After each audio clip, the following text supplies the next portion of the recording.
Hi, I'm Nigel the Shanghai Psychic. I can tune into your loved ones in the spirit world, but I can also tune into you, tell you about your path and the choices that you need to make and need to know. I'm currently giving 30% discount on all Tell Craig Your Story listeners. Just use the code Tell Craig Your Story for 30% off your first psychic reading with me online at Nigel the Shanghai Psychic.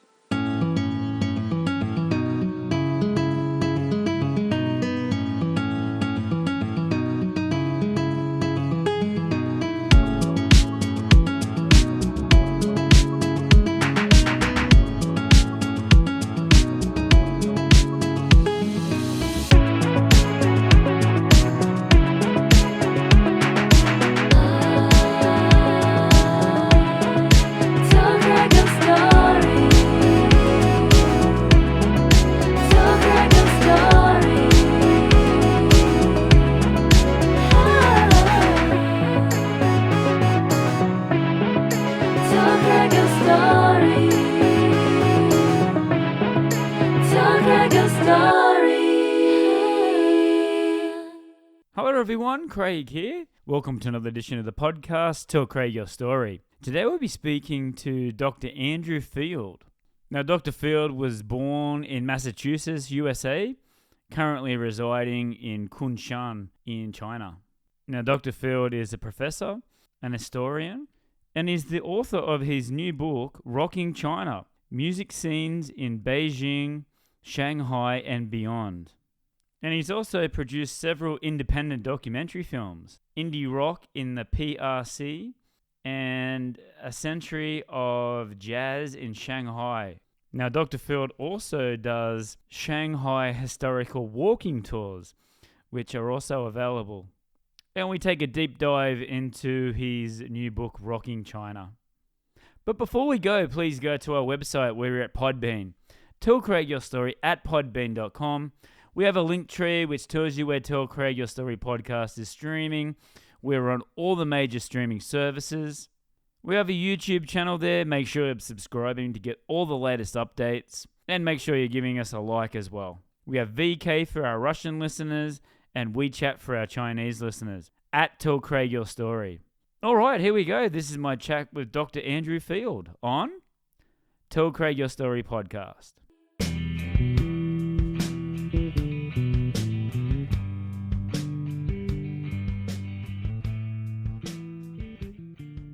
Hi Andrew, how are you going today?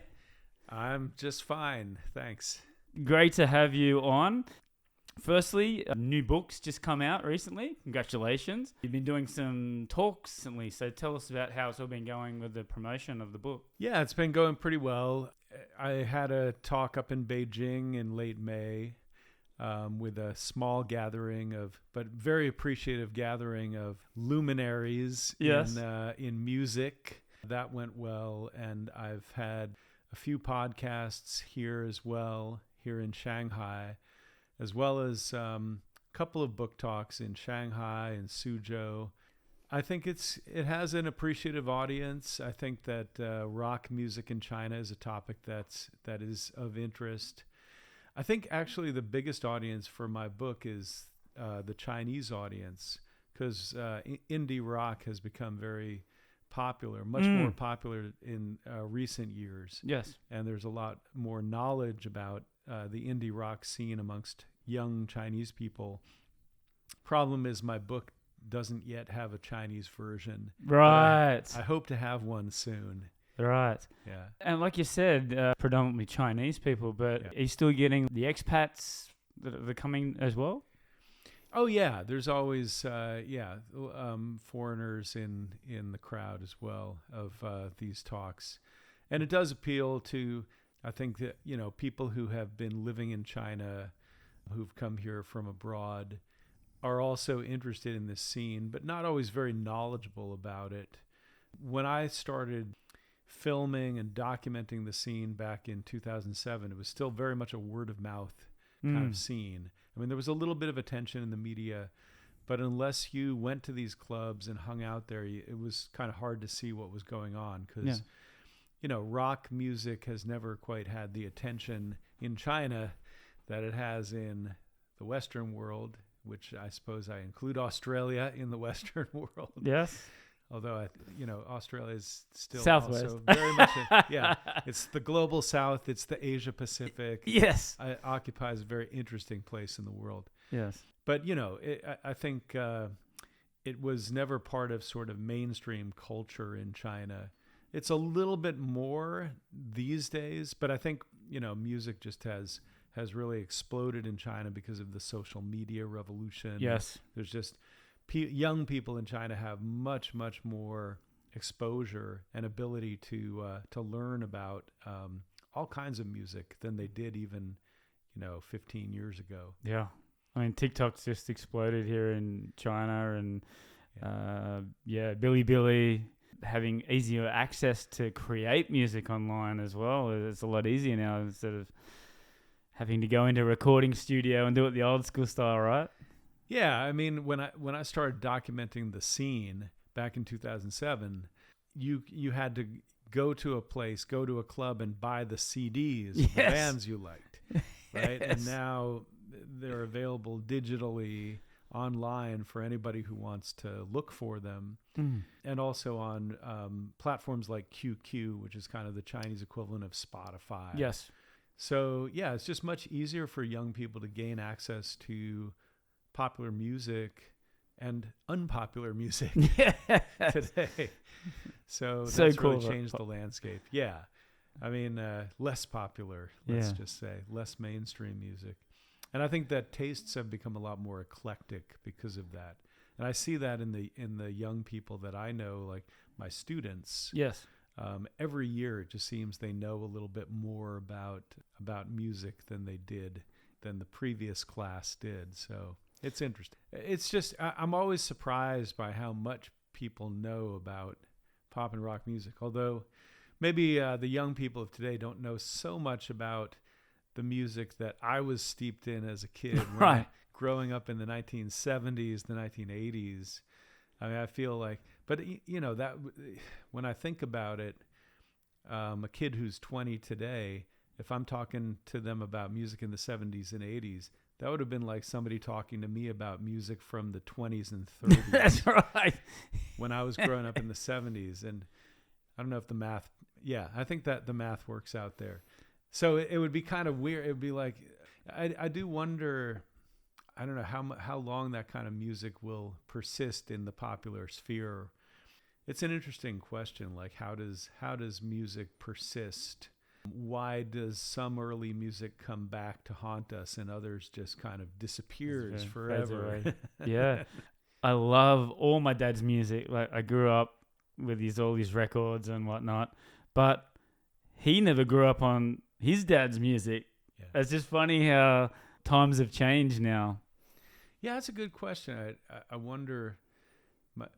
I'm trying to think about what kind of music my grandparents would have listened to. That's right. I mean, I remember them watching Lawrence Welk on television, so right. That kind of gives you a sense.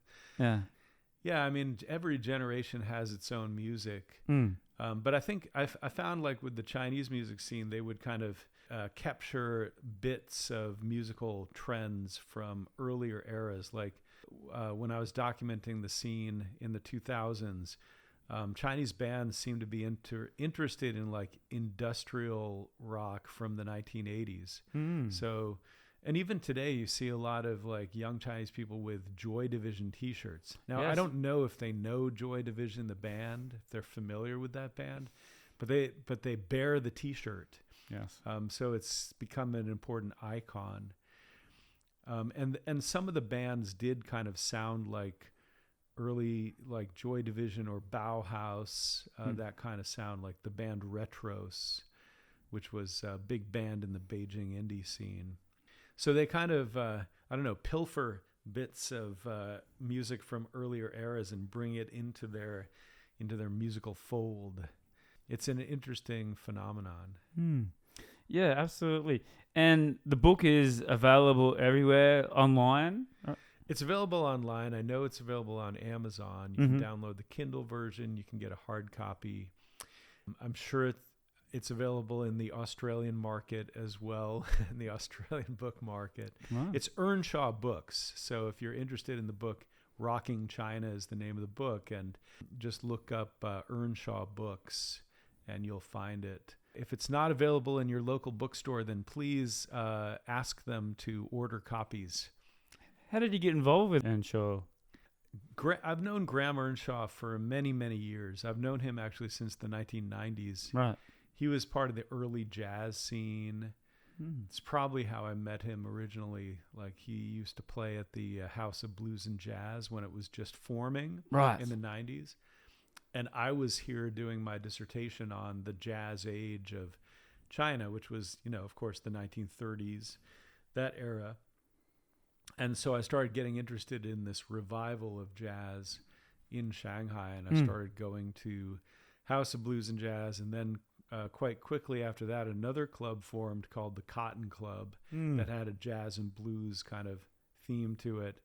And then later on, there was the Jay-Z Club. But that's how I got to know Graham, and I've known him ever since. And we've worked together on various projects. We've republished some old books that had been out of print for many decades, books about Shanghai. There's a book called Shanghai 1935 that I discovered in the New York Public Library when I was doing my research. It was written by a woman named Ruth Day, and she came here. She was an American who came here in 1935. Her mother was living here, and her stepfather had been, I think, commissioned by the U.S. government to come out and work with Chiang Kai-shek and the nationalist government. But she got access to all the elite society of Shanghai, and she writes about it in this memoir, which in lavish detail, like what their homes were like, what the people were like, all the dinner parties that she went to, all the nightclubs and cabarets. It's an amazing book.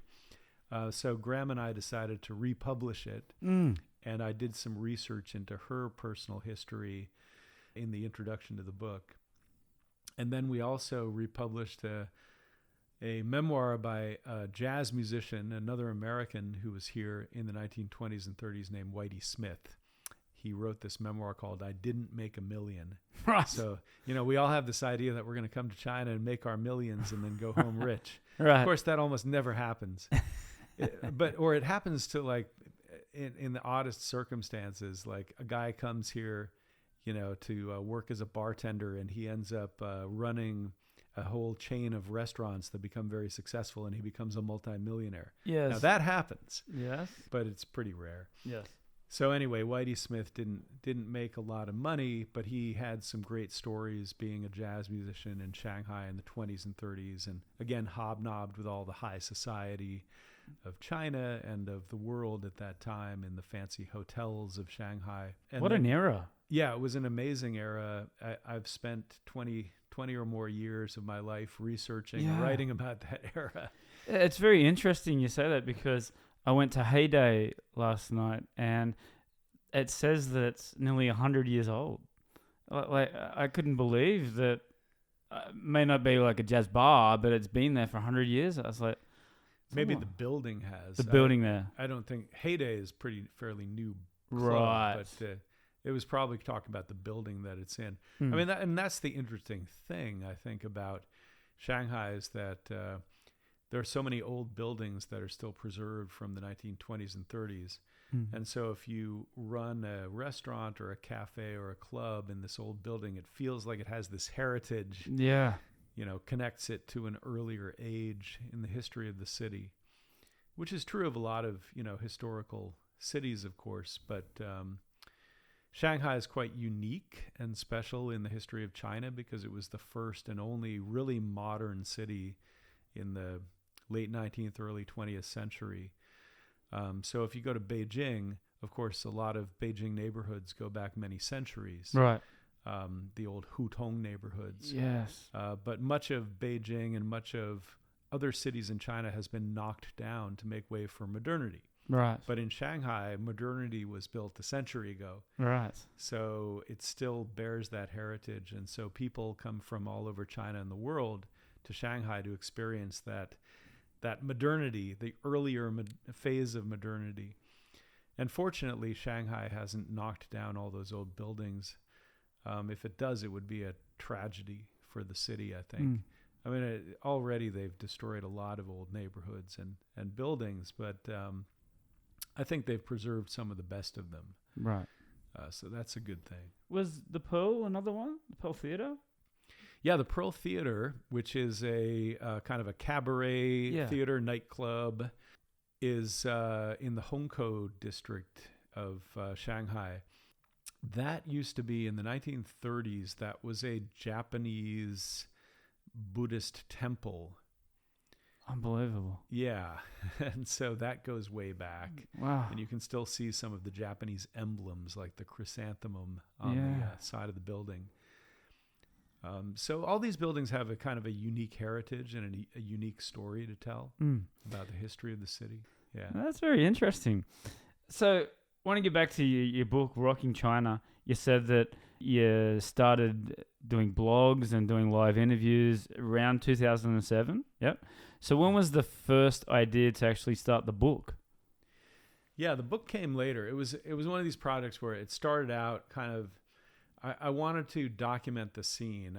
I was getting into filmmaking at that time, and this seemed like a really exciting scene to document. And it was relatively easy to go into the clubs and film the bands on stage, and also arrange interviews with them. They were very open to talking about what they were doing. So I captured a lot of the footage in 2007, and then with a friend in Shanghai, a guy named Judd Wilmont, he's a filmmaker, and we decided to make this film together. But it took us a long time. Right. The post-production process, if it's just two guys working out of a little studio, Yes. It takes a long time, and it went through many versions. But it came together, and we've screened it. It's gotten into various film festivals over the years. We've screened it in various events, and we're still screening it. And now I think it's got a second life with a Chinese audience. Right. So that kind of came first. And then several years later, I said to myself, well, I've got all this material that I've collected. I've got all this visual material, all the videos and the interviews I have, which I had transcribed. And I also had all these blogs, like journal entries that I had written during the making of the film. And I had made a lot of subsequent visits over the years to clubs, kept up with the musicians. So I said to myself, well, it wouldn't be too much effort to pull this all into a book. Of course, whenever I start these projects, I think that, it'll be quick and get it done. But of course, it ends up taking 10 times longer than I calculated. Yes. So it did take several years to put the book together, to do some follow-up interviews with the important people in the book, and kind of keep up with the scene. So the book, unlike the film, which is like a snapshot of the year 2007, which I call a golden year in the history of rock music in China. Explain that. What do we remember the golden year? Well, I mean, a golden period. Right. I think that was when the Beijing rock scene was at its strongest, right, and its finest, and its freest. And the evidence for that is that there were several rock clubs that were active in the city at that time. There was the Mao Live House, Dos Colegas, Yugong Yushan, and of course D22. And there were some others as well, but those to me were the four most important clubs. And there were rock festivals in Beijing that were just amazing, incredible, like the Beijing Pop Festival, right, where we saw Public Enemy. Wow. And we saw Nine Inch Nails performing in Chaoyang Park in Beijing, which is kind of unimaginable. How do they get a permit? 9 Inch Nails. It's amazing. Like, really is amazing to think that those kind of bands were performing, in a public park in Beijing. But that's how kind of open the scene was. And then for various reasons that I document in the book, the Beijing scene changed over the next few years. So that kind of golden period lasted for a few more years, and then Beijing kind of lost its mantle as the center of rock in China. Why do you think that? Well, I think there were a number of reasons. Part of it was government intervention. It just got harder to hold. Certainly, like rock festivals got pushed out to the margins of the city, and eventually just stopped entirely. Just not important, Beijing. or was just not a priority for the government? It's hard to say because it's really hard. The government in China tends to be a little bit opaque about its policies. Yes. So it's hard to say exactly what forces were at work there, but there were also a lot of crackdowns on drugs, which was always a part of the scene. Right. And I think that ended up closing down a few clubs. Gotcha. But also real estate prices and just the gentrification of the city. Right. It got harder to run a rock music club because, those clubs don't make a lot of money. Yes. And so the clubs themselves got pushed out to the margins of the city just because the real estate prices in the middle of the city were rising. So all those factors. But at the same time, other cities in China were also creating their own local rock scenes and running rock clubs and rock festivals. So the whole rock scene in China got much more dispersed and localized over time. So I think that was all. So there were push and pull factors, Right. and also for the rock musicians themselves, Beijing just got too expensive to live in. A lot of them had already been living in the outskirts of the city, Right. making it hard for them to go into the city to perform. But it just, as real estate prices rose, it just made, I think, more sense for bands to stay in their own hometowns, Yes. especially since they could be local heroes in Yes. their hometowns. And there were rock scenes developing in those cities, in other cities in China. So the rock music scene has really changed. It's become much more dispersed, localized, more evenly distributed around the country. So that's why I think that the late 2000s was kind of a golden period for the Beijing rock scene. Yes. Maybe China's rock scenes are experiencing a renaissance with other cities rising, but Beijing is definitely no longer the rock and roll city that it once was. What is it now, do you think? I don't think there is one city. I think it's kind of shared. The burden of rock and roll is shared by many cities around China, and the scenes have become more localized, and and that also enriches the music because then local rock musicians can bring local culture and local languages into the rock scene or into other music scenes. So I think this is happening with all kinds of music scenes in China. It's very interesting. What I wanted to talk to you about, and it's interesting, when I was in Brazil, there was a lot of local bands singing in Portuguese. Yeah. In your research, has there been any sort of backlash from the Chinese people that follow rock music that you see Chinese bands singing English? I'm not sure about backlash. I mean, I think Chinese bands have to make a choice. Do they want to sing songs in English or in Chinese? What kind of audience are they catering to? Do they want a global audience for their music, in which case it makes more sense to sing in English because English is kind of the global language of popular music. Bands and musicians all over the world may have to make that choice. Do they sing in their own native languages or do they sing in English? And that's no less true for Chinese musicians.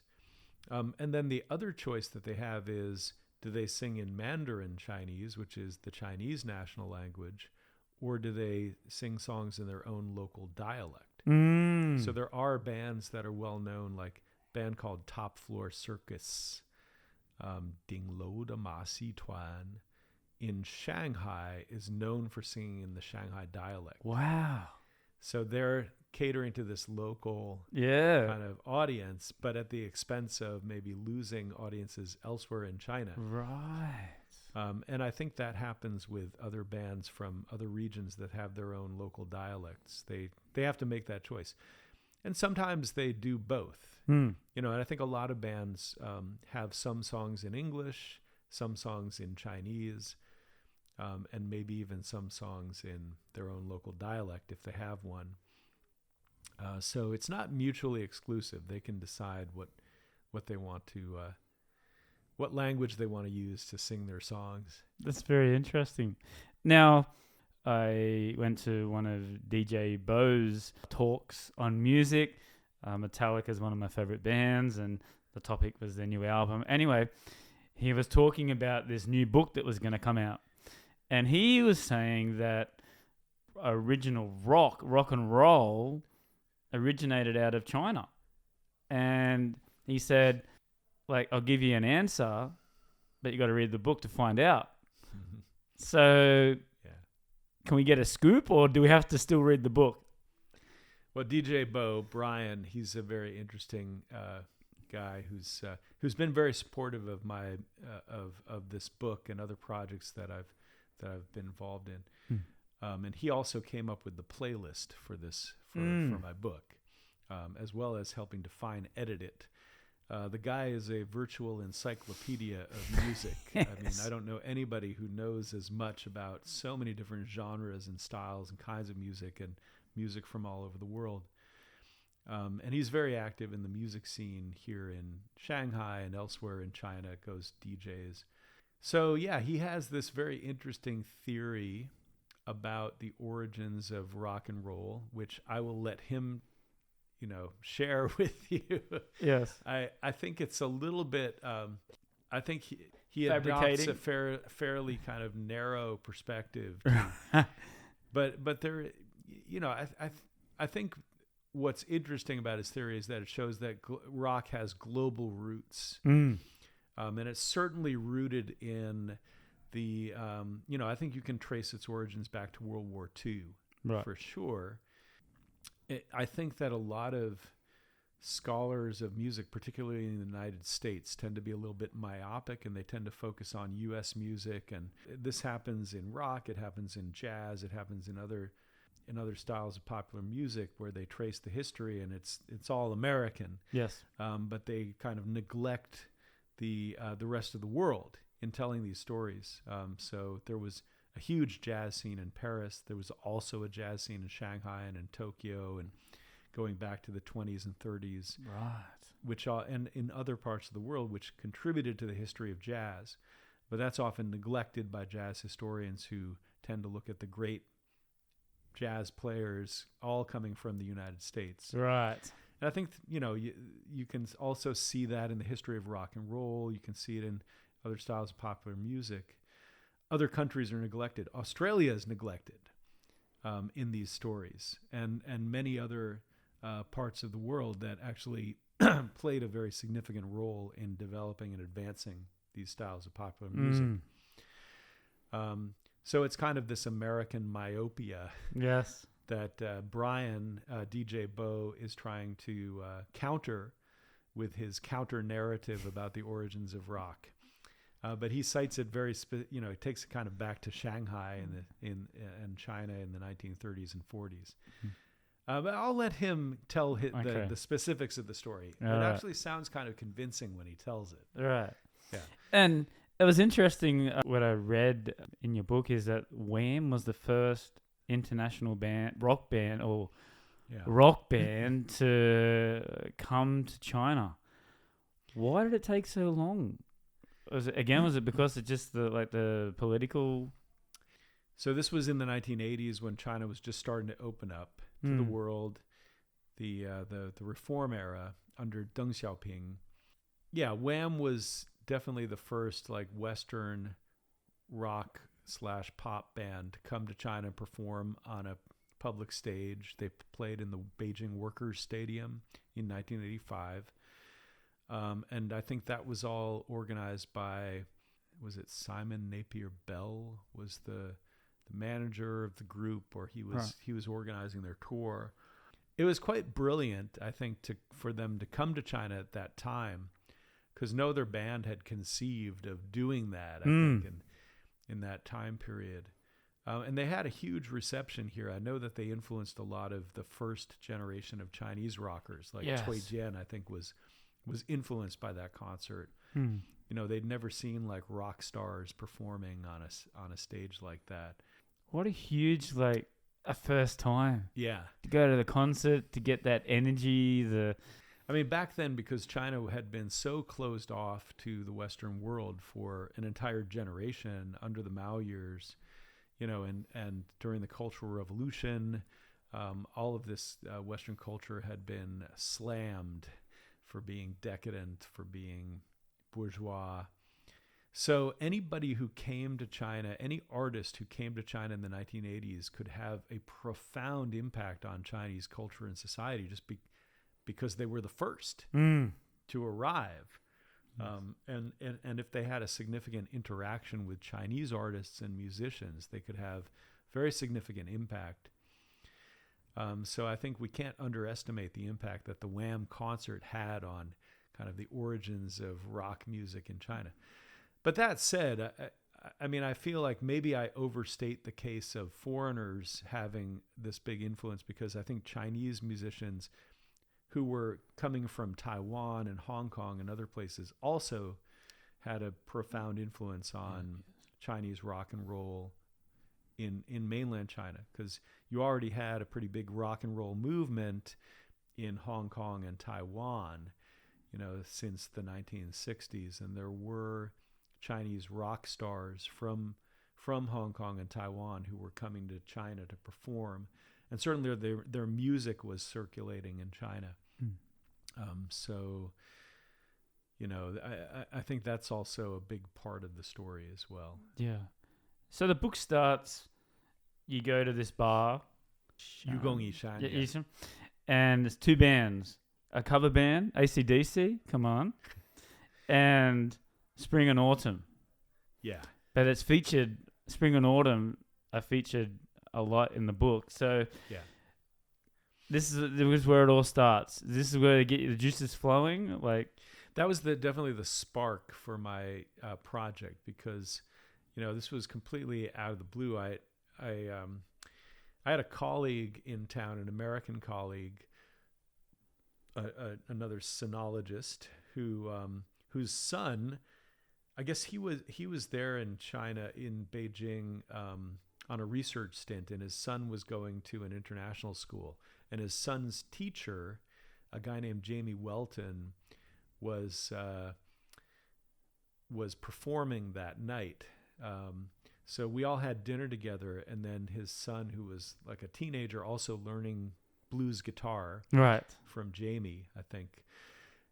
He insisted on kind of dragging us to this club Right. to see his teacher perform. And it turns out that Jamie was the lead singer for the AC/DC cover band, There you Dirty go. Deeds, and a very interesting character in the Beijing music scenes.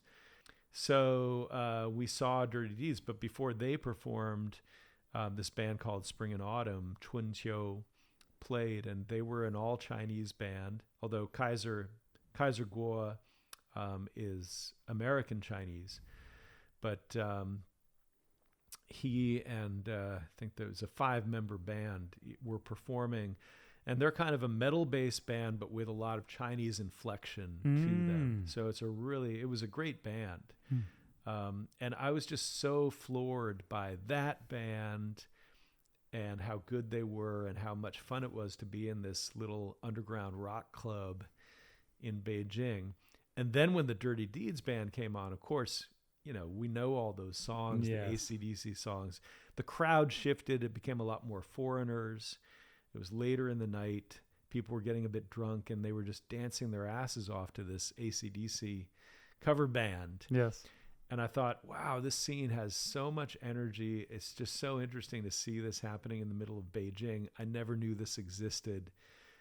When I come back next year, I'm going to, you know, put a lot of time and attention to documenting this scene. So that's what I decided to do. There you go. Yeah. And then you obviously are finding more bands. You said the godfathers of that era, Tang's Dynasty Yeah. and Black Panthers. Yeah. Tell us about them for people who don't recognize those names. Yeah, Tang Dynasty, Tang Chao, and Black Panther, Hey Bao. Those are two rock bands that came out of China in the late 1980s.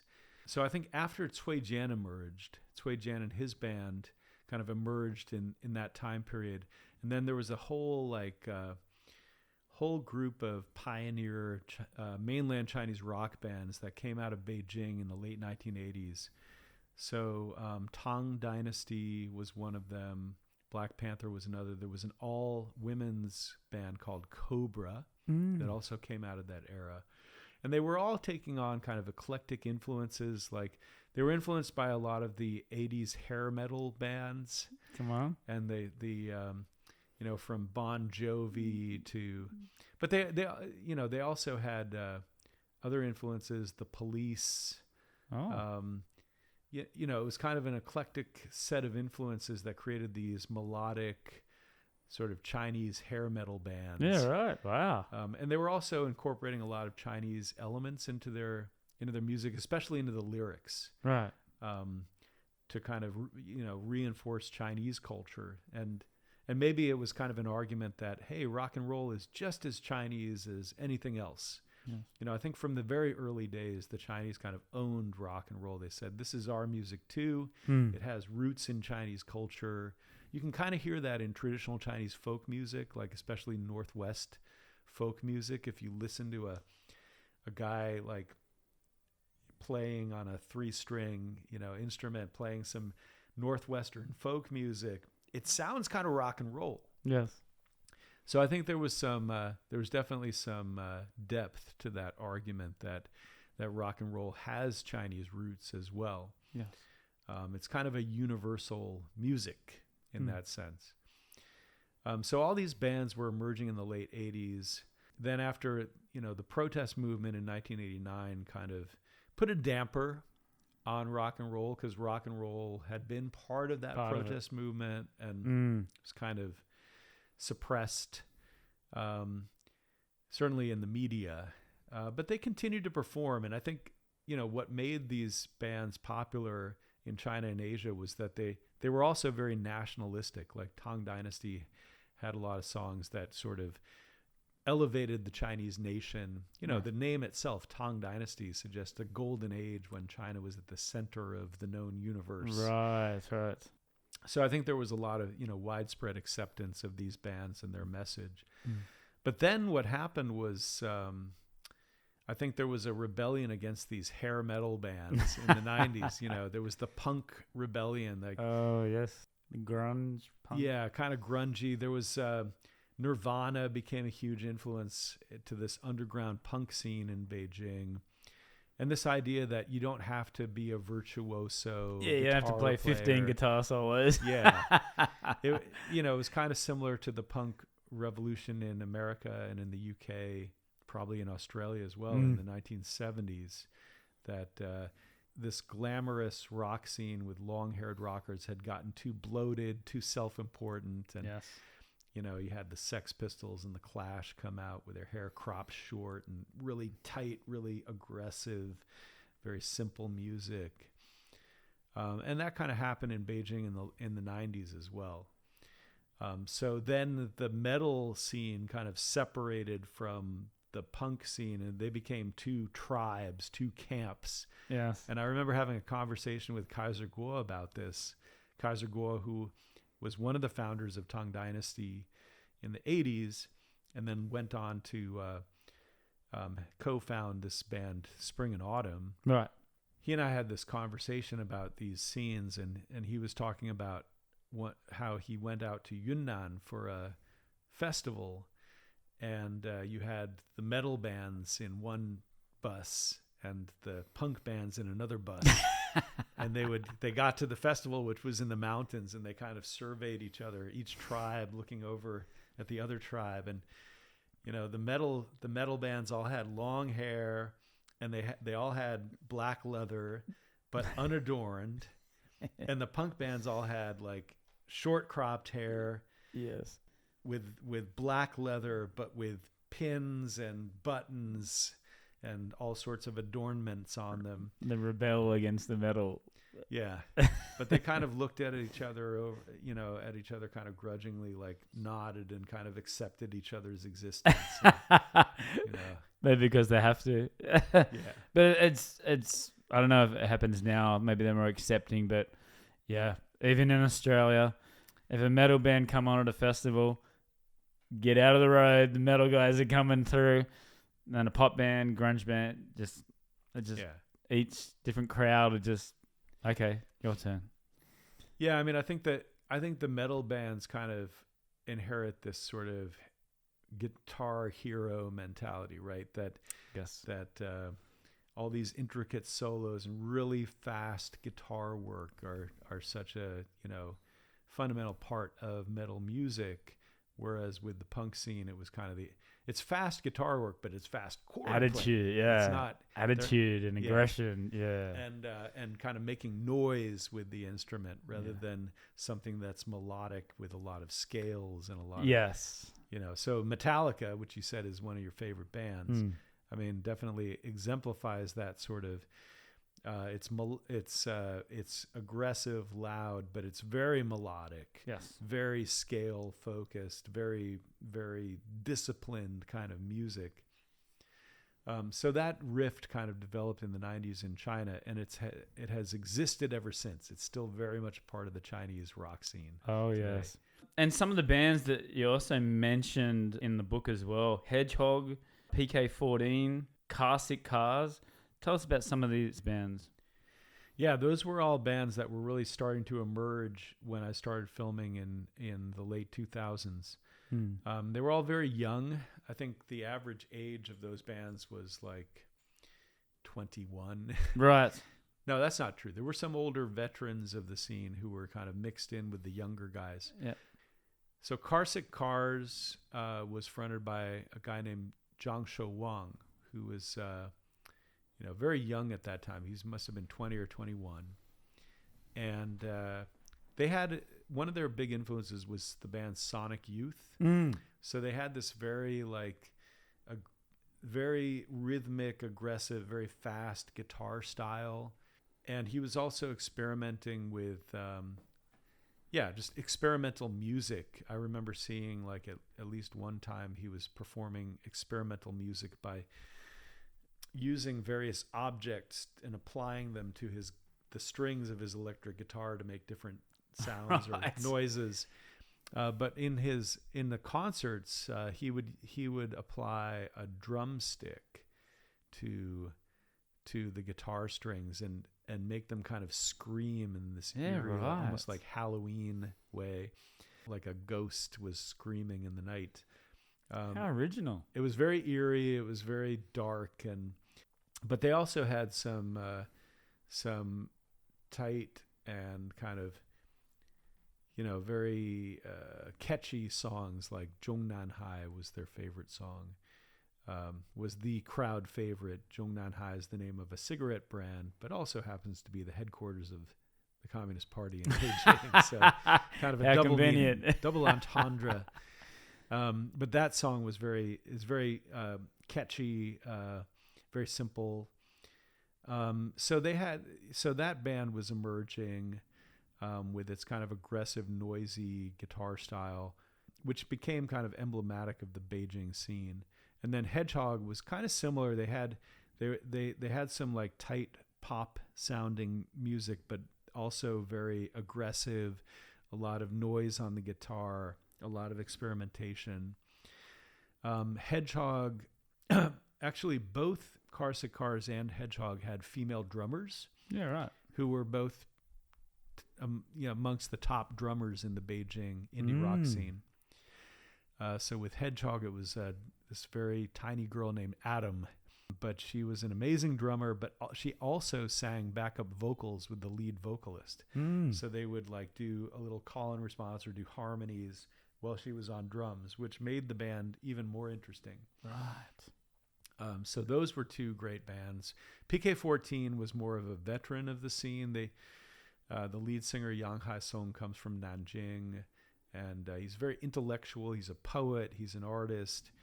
Later, he became a producer. He's produced dozens of indie rock albums for their label Maybe Mars, which was started at that time in 2007. Yeah, he's definitely one of the most, I would argue, one of the most influential musicians in the indie rock scene over the past 20 years. Wow. I think the band PK-14 disbanded, though. But they were a very tight rock and roll band back in those days. And their drummer was a Swedish guy whose name I can't pronounce. It's too complicated, but it's one of the things that I really like about the Shanghai music scene now. I've only been in it for a couple of years, but we've had COVID, we've had the lockdowns, but still the Shanghai rock scene still comes up, goes down, people leave, and then all of a sudden there's all these new bands. It never dies. It's always got these people, hey, you play guitar, I play drums. Hey, let's form a band. Yeah. I love that. That's so cool. Yeah, I think that one thing that distinguishes the Shanghai rock scene is the presence of foreigners. Because, there are just more foreigners living in Shanghai than any other city in China. Right.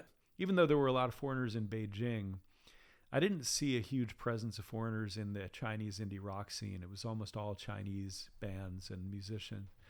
But in Shanghai, there's a lot of prominent rock bands that are composed at least partly of foreigners.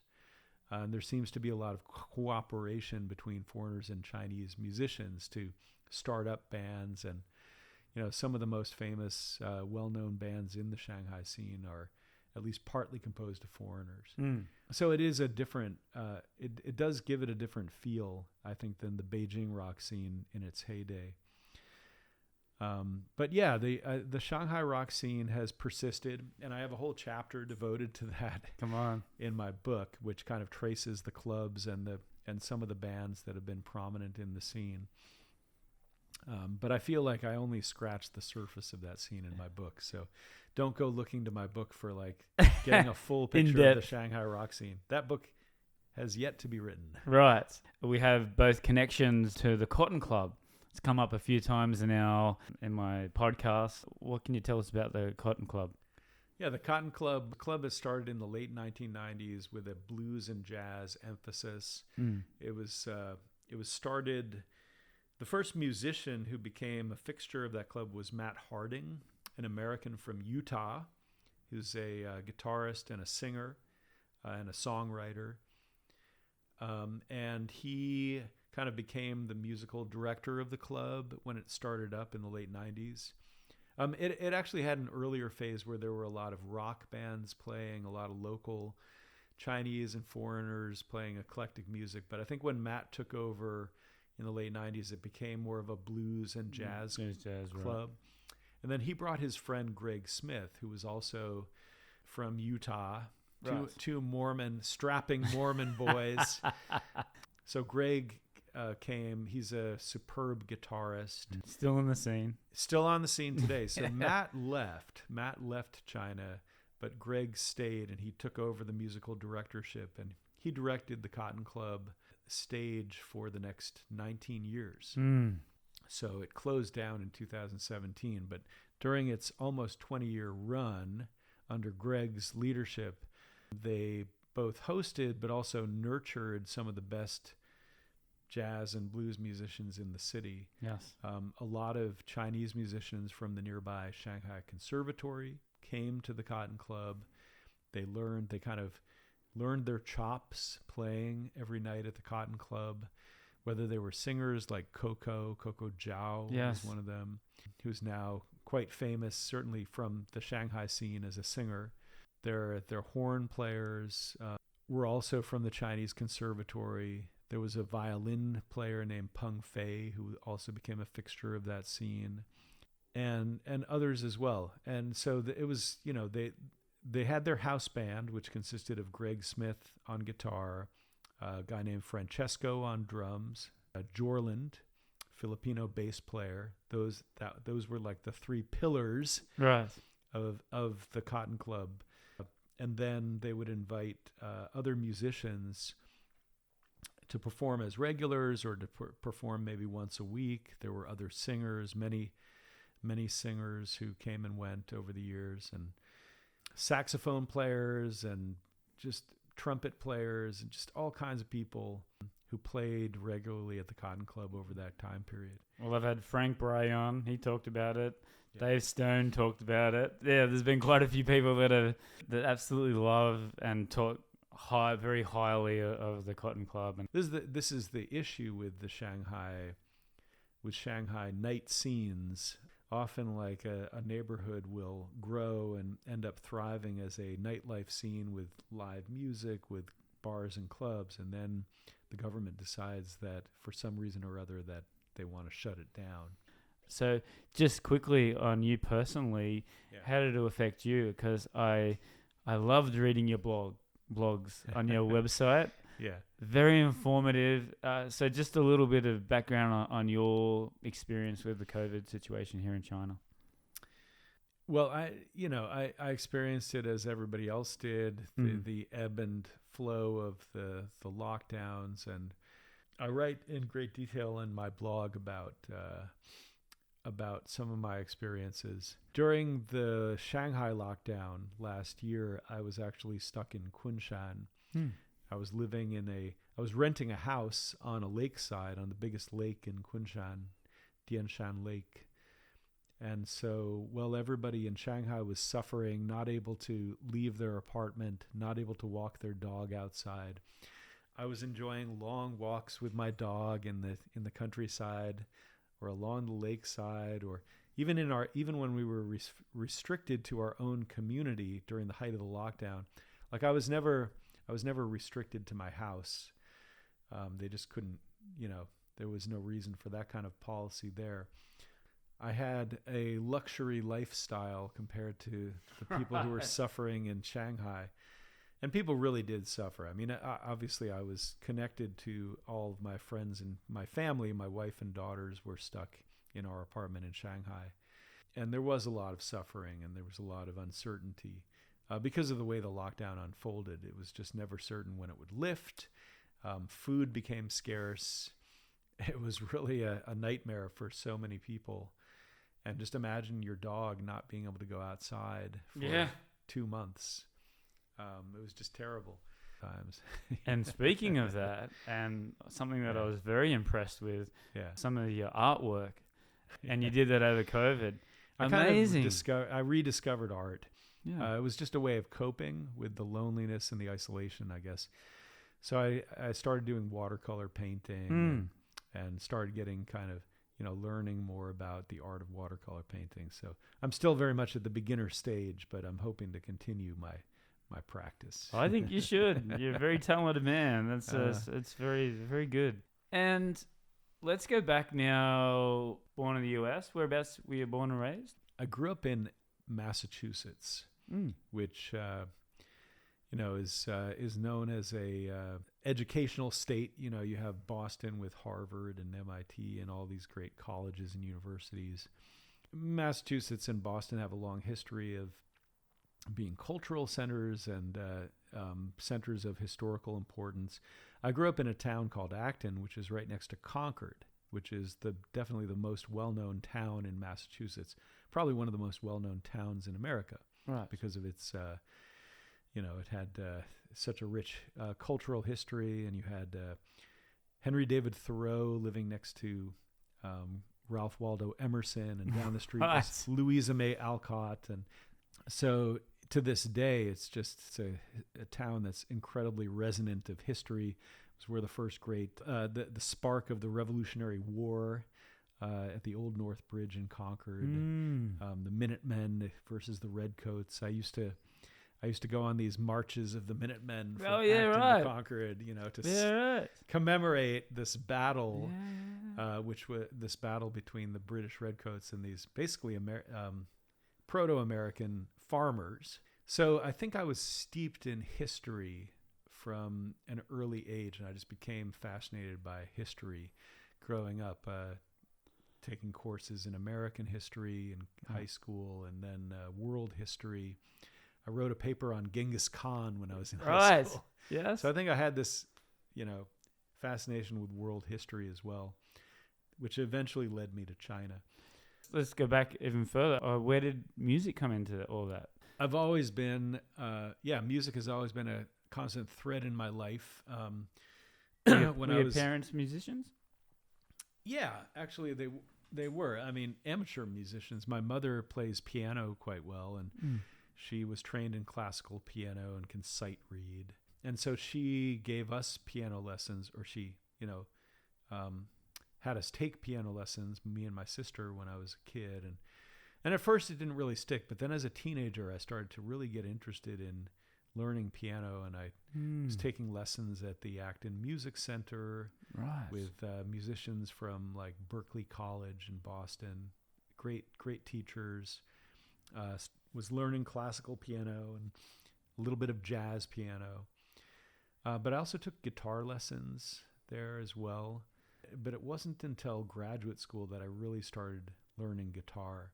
So at first I was a piano player through high school. And then in college, I would continue to study classical piano. I also joined a choral group called the Chamber Singers, which was the elite choral group on our campus of Dartmouth College. Right. And we were singing madrigals. We were singing songs from the Renaissance period of Europe in multiple languages: German, French, Spanish, Russian. We were doing more modern songs, but so I got a lot of great training in singing through that experience, and also was steeped in this in traditional music. And I kind of forgot about my interest in jazz. It's funny. I kind of through college, I kind of steeped myself in classical music. It was like, oh, I'm a college student now. I really need to learn this classical music. So I was listening to Chopin and Beethoven and Brahms and trying to play some of their music on piano and singing it with the chamber singers. Then in graduate school, I started to play guitar. But going back to your question about music, like I think my earliest musical influence was the Beatles. Of course. Like when I was 4 or 5 years old, I think I got the Yellow Submarine album. Oh, come on. I played it until the grooves wore down, right? So I know like every single little tiny bit of that album, including all the orchestrated there you go. instrumental parts. I think that's a very underestimated album in the Beatles canon. Agreed. Because of its influence on young people. And then I graduated to Sgt. Pepper's from there. Oh, yes. And then from there, I went straight to Abbey Road. Oh. It's kind of funny. Like I started with the later Beatles, and then when I was a little bit older, I got into the early Beatles. Started listening to their earliest stuff. Yes. And then somewhere in between, I Revolver and Rubber Soul. So by the time I was probably 12 years old, I think I had 20 Beatles albums in my collection, which I still have today. Oh, come on. And I just knew every Beatles song, right, left, backwards, forwards. So they were definitely my earliest musical influence. So Andrew, have you seen the Shanghai Beatles? No. I recommend you go and see them play. I will definitely go see them. And they're actually, they're called the Shanghai Beatles, but they're actually Japanese, so go figure. Oh. Yes, so there are they got all the instruments. They look as much as they go see them. Abbey Road Bar. They play at Abbey Road Bar. That makes total sense. Yeah. So, I would love to see that band. I guess in high school, I discovered new wave and punk rock and all these kind of movements that were coming especially out of the UK.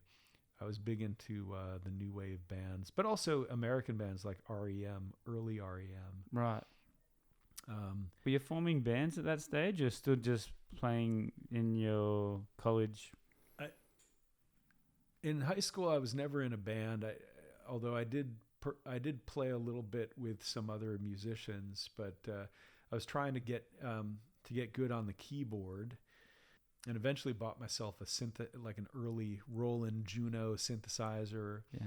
Yeah, so in grad school, I rediscovered guitar, and I I saw one of these. I was playing piano, playing classical piano, but I saw one of these ads, like a little flyer with, little strips where you could take off the strip with a phone number on it. It was like this guitar teacher who lived in the neighborhood where I was living in Upper West Side, New York.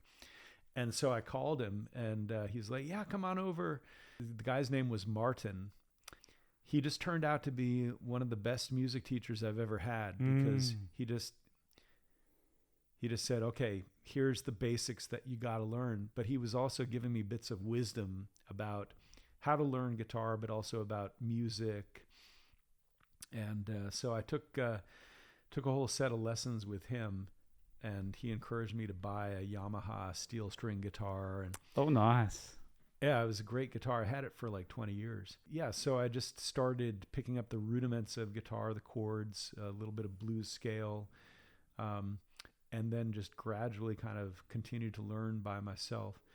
I went back and to the Acton Music Center a little bit later on and took classical guitar, basic classical guitar Now you're lessons. talking. Yeah. That's very difficult. So to this day, I play some classical guitar, Right. but still my skills, if you don't do it every day. That's right. So, but mostly what I do is strum along to pop songs. So obviously the Beatles, continue to be a big influence in my musical choices. So I can probably play a few dozen Beatles songs on either guitar or piano. But I kind of just developed my own repertoire of songs. A lot of songs from the 60s and 70s. I can do a lot of Dylan songs. Oh, nice.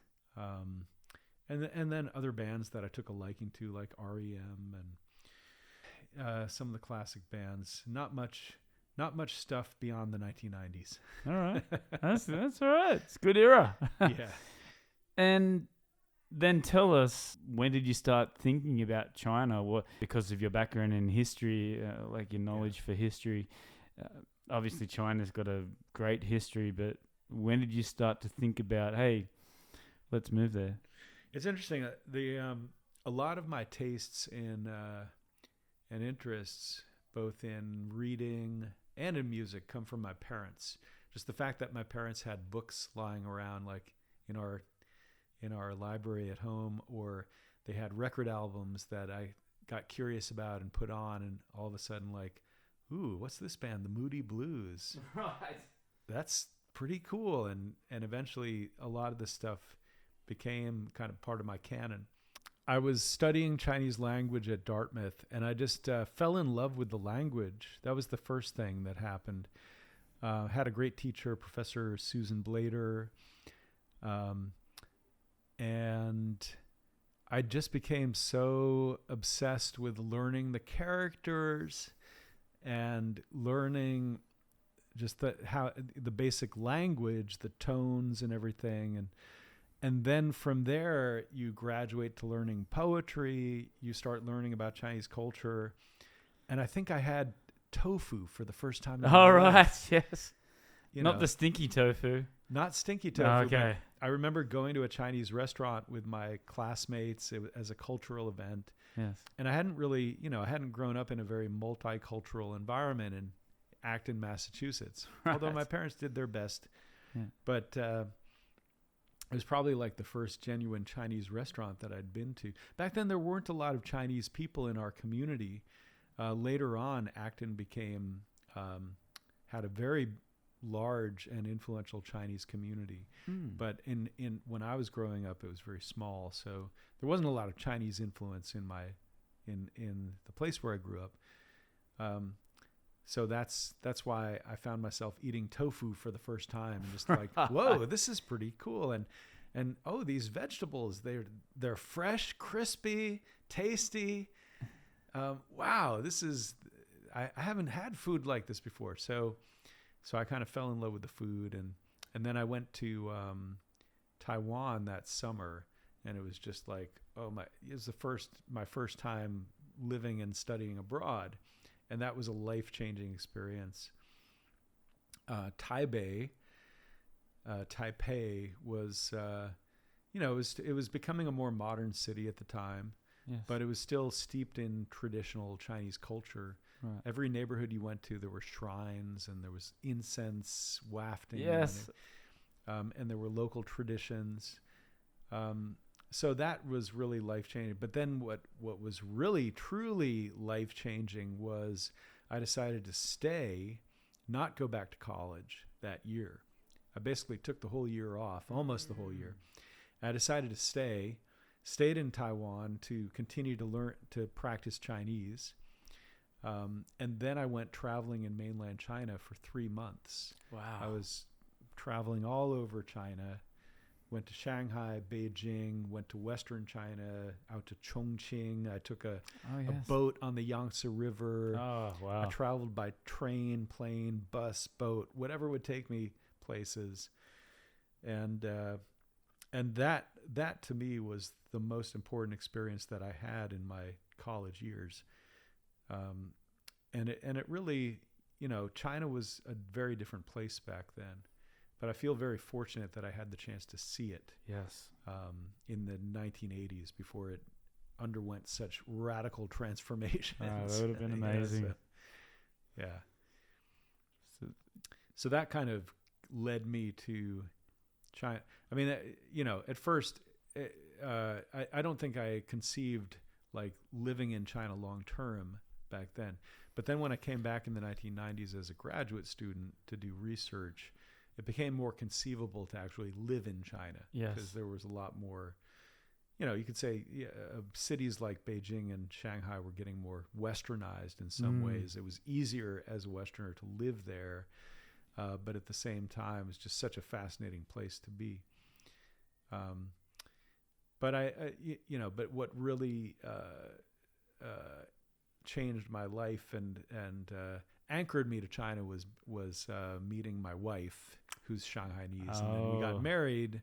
And even then, I wasn't thinking, well, I'll probably spend most of the rest of my life in China.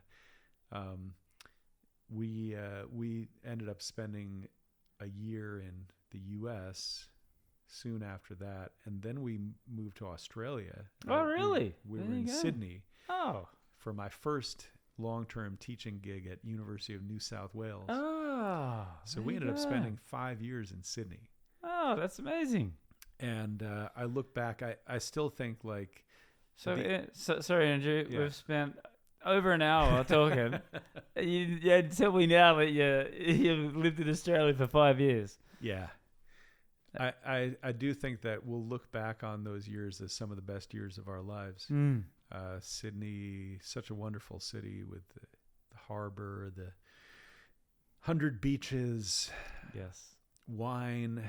I'm from Newcastle, so it's just not just north of Sydney. Yeah. So we have the vineyards on the west and the beaches in the east. It's amazing. Yeah, we had a great experience there. But I think when we had our first daughter, who was born in Australia, so she's technically an Australian citizen. Right. And I almost became an Australian citizen. I was this close to being an Australian citizen. There you go. By the end of the 5 years, I think all I needed was a police report from China or something. There was one thing that I had to tick off. But then something happened, which was I got a job offer from my old alma mater, Dartmouth College, to direct their Beijing program. They have a study abroad program in Beijing. And so I took 6 months off from my gig at New South Wales, and I went to Beijing. That's when I did my filming of the rock scene. Got it. And that again was a life-changing experience because there was so much going on in China at that time, and then my wife got a job in Shanghai. So she works in the TV industry as a presenter. So it just kind of made sense. We had a daughter that we were raising at that time, and it just kind of made sense for us to move back to China so that her parents could help take care of our daughter. The daughter could grow up in a Chinese cultural environment. And so that's what we did. We ended up leaving Sydney. It was not an easy decision to make. And there are times when I regret it in the middle of a Shanghai winter when I think about the glistening, sunlight dappling on the waters of Kuji Beach. Yes. But for the most part, I think it was the right decision to make because it gave our daughters, because we had a second daughter soon after that, and it gave our daughters the opportunity to grow up in a Chinese cultural environment, to really know their Chinese family, Chinese grandparents, and my wife had a second opportunity at her career. And now you've been here for so long. Yeah. You started is it a pet project or is it a second job? A walking tour of all the historical places here in Shanghai. I think this is amazing. You've got a tour of the French concession area. Now, I was filling out a form when I first come here, and I wrote that I lived in Shihui French concession. Yeah. And it came up saying, no, you cannot say that anymore. Right. You must say it's not the French concession. So, and with your research, tell us about your walks that you do. Yeah, nowadays it's kosher to say that it's the former French concession, the FFC. Former, okay. Yeah, so if you add the former, then everybody's cool. Okay. But, China still has some sensitivities about the colonial period. Yes. So, over the years, I developed a set of walking tours that would explore the history of the city, tell stories about different periods in the city's history, and try to knit them together into kind of a coherent narrative. So I think that's the challenge, because it's pretty easy to give neighborhood tours in Shanghai where you're like, oh, and this building was this, and this building, from 1924, and then... Yeah.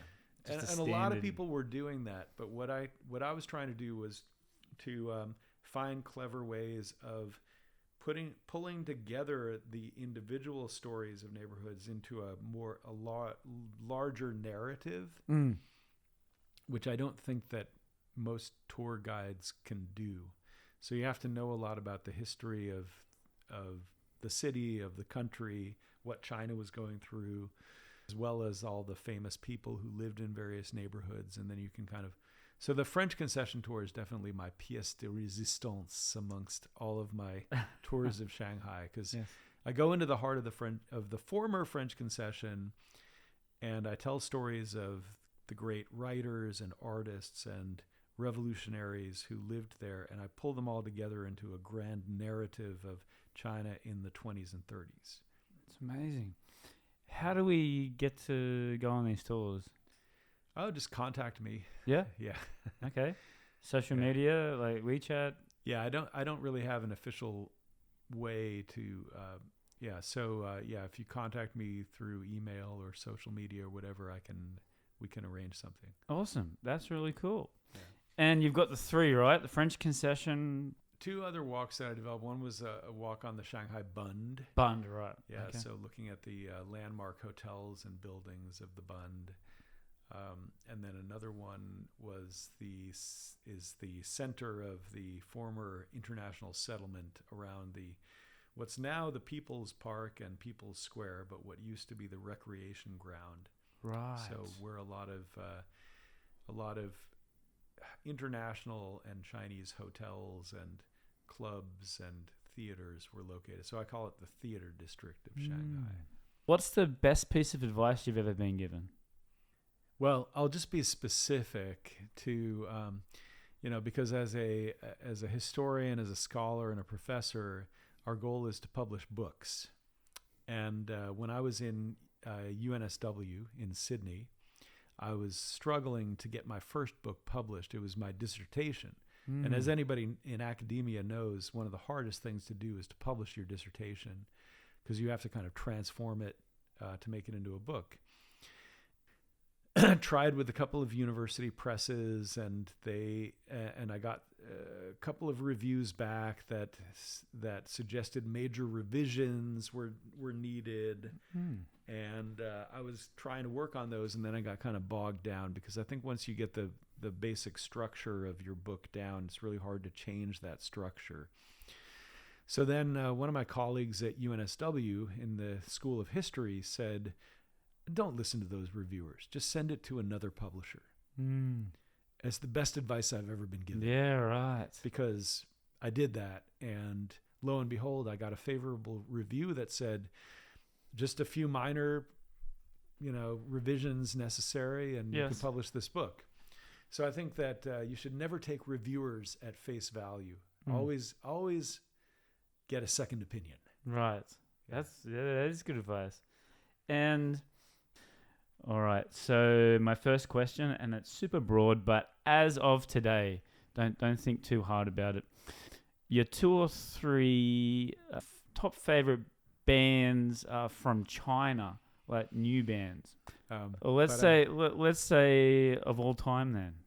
First, before I get into the all-time, let me just give a shout out. I want to give a shout out to one of our student bands at Duke Kunshan. It's a band called Paper View, Yes. which I first saw perform about 3 weeks ago on campus. And I was so impressed by them that I said, you guys need to check out the Shanghai scene, because there are places where you could perform. And so they did, and they immediately got a gig at C's Bar. Oh, come on. So I saw them perform last weekend at C's Bar, and they did a great job. So I think Paper View is a band that you have to watch out for Pay-per-view in the Shanghai scene. In terms of bands on the Shanghai scene, I think one of my favorite bands, veteran bands of the Shanghai scene, is Banana Monkey. Oh, yes. I've seen them many different times and in different venues, and they always put on a great act, and it's just a fun band. It's kind of veteran band in the Shanghai scene. In terms of certainly my personal favorite band from documenting the indie rock scene of Beijing is Subs. Yes. And Subs is this super hardcore rock band fronted by this woman named Kang Mao and her partner Wu Hao, who's the lead guitarist. And they've been the core of the band for 20 years now. I've seen them perform in so many different venues. They're described in great detail in the book. That's what I was going to say. We've gone an hour and a half, and we've only just talked about the Subs now. Yeah. They're just one of my favorite bands to see performing, because you never know what Kang Mao is going to be up to next, and she just puts all her heart into the performances. She's like just a template for how to give it your all in a vocal performance. But the band keeps evolving and developing and bringing in new sounds into their music. So that's I think that's one of the great bands in China. And then of course, Cui Jian. I think Cui Jian just continues to prove himself as China's most important rock and roll godfather. Last year, during the height of the lockdown in Shanghai, I mean, I'm not sure it was directly related to that, but he performed live from Beijing. I think they were in Beijing. His band was broadcast on WeChat, which is the Chinese social media platform. Yes. And seen by millions of people all over the country. And man, that was such a special event. He's just continued to show to China that he is the rock godfather that everybody calls him. So. Right. And 2 or 3 of your favorite all-time movies or documentaries? Favorite all-time documentaries? Oh God, that's a hard one, because there's so many great documentaries. I'll just talk about music. As of today. I'll talk about music documentaries, because that's a very specific. And Sure. I've watched a lot of music documentaries. When I was doing research for my own documentary on rock in China, one of the most kind of inspirational movies that I watched was a movie called Dig, and it's about.